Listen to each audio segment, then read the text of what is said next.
In this episode of American Food Wars, we look into mac and cheese, American classic or colonial copy. Welcome to True History in Minutes, where we uncover the fascinating stories behind the things you use every day. Now, mac and cheese. Few foods capture the American soul like that bubbling golden casserole. It's the dish that comforts us in heartbreak, celebrates with us in joy, and somehow unites both picky eaters and food snobs. But behind that creamy perfection lies a mystery. Because this so-called all-American comfort food might not be all that American at all. If you like this type of content, consider subscribing and turning on notifications. It directly supports the growth of this channel. All right, let's rewind. Way back. Our story doesn't start in a 1950s diner or a Kraft factory. It begins nearly 700 years ago in medieval Italy. Imagine the kitchens of the 13th century elite, fires roaring, copper pots bubbling, and cooks layering pasta sheets with cheese. The dish was called de lasanis, the ancestor of lasagna. It was pasta dough cut into squares, boiled, and dusted with cheese and butter. A simple, elegant meal for the wealthy. By the 14th century, recipes for pasta and cheese had spread through Italy's merchant cities. Bologna, Florence, Naples, all had their own take. When Italians migrated, so did their recipes. And as the Renaissance flourished, the love of cheese and pasta swept across Europe. Then, the English got involved. They adapted the idea into what they called macaroni pudding. It was rich, made with cream, butter, and sometimes even sweet spices. But here's the twist. In the 1700s, macaroni wasn't just food, it was slang. If someone was macaroni, they were fashionable, sophisticated, maybe even a bit ridiculous. You've heard the song Yankee Doodle, stuck a feather in his cap and called it macaroni? That line wasn't about pasta, it was an insult. The British were mocking Americans for trying to look classy, calling them fake sophisticates.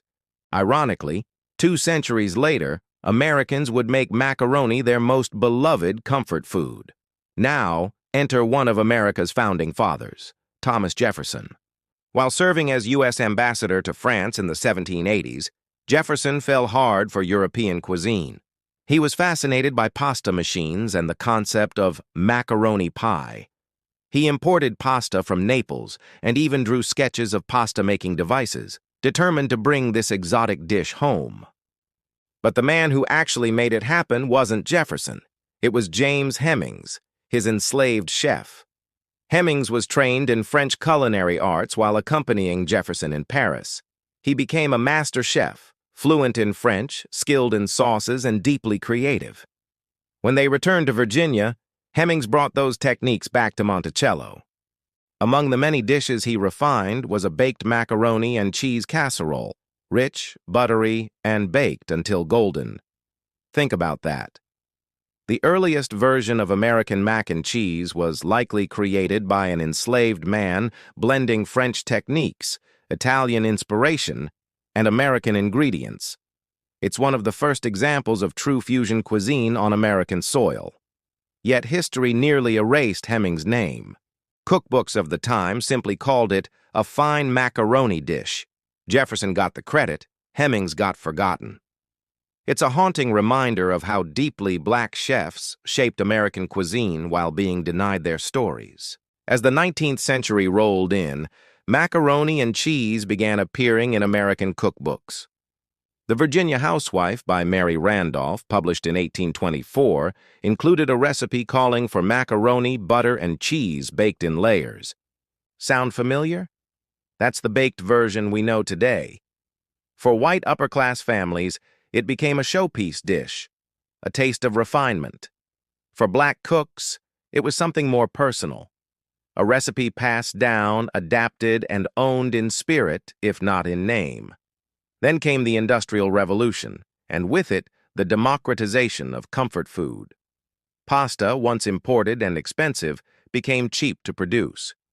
Cheese was easier to mass manufacture, and Americans, always looking for convenience, fell in love with the idea of quick, hearty meals. Enter Kraft Foods, 1937, The Great Depression had millions struggling to feed their families. Kraft's new macaroni and cheese dinner came with everything you needed in one box: dry pasta, powdered cheese, and instructions that promised dinner for 4 in 9 minutes for only 19 cents. It wasn't fancy, but it was survival. During World War II, when fresh cheese and meat were rationed, boxed mac and cheese became a patriotic staple. Housewives were told it was their duty to stretch every dollar, and Kraft helped them do it. By the 1950s, when the war was over and prosperity returned, the blue box stayed. It was nostalgia now, a reminder of comfort in hard times.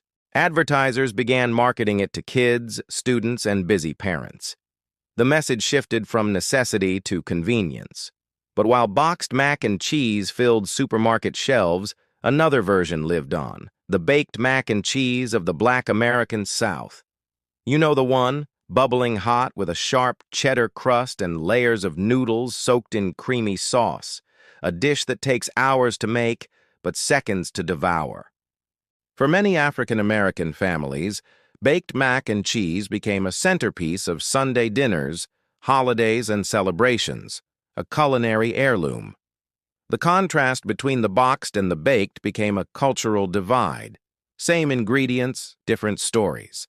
One represented industrial convenience, the other represented tradition, craftsmanship, and resilience. By the 21st century, mac and cheese had evolved again. High-end chefs turned it gourmet with truffle oil and lobster. Food trucks served spicy street versions, and social media made it viral. Cheese pulls, melty close-ups, food porn galore. Yet the question remains: when you dig into that bowl of mac and cheese, whose story are you really tasting? It's the story of an Italian invention, a French refinement, an African-American innovation, and an American obsession. A dish that survived war, slavery, depression, and modernization, and somehow became the taste of home. So, is mac and cheese an American classic? Or is it a colonial copy? Maybe it's neither. Maybe it's a symbol of what America actually is: a patchwork of borrowed brilliance, transformed through struggle, creativity, and reinvention. It's comfort food, yes, but it's also a time machine. Every forkful tells a story that started long before any of us were here. What do you think? Does mac and cheese belong to America, or to the world that made it possible? Let me know your thoughts in the comments below.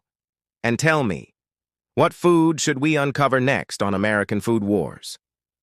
Thanks for watching True History in Minutes, and we will see you in the next episode of American Food Wars.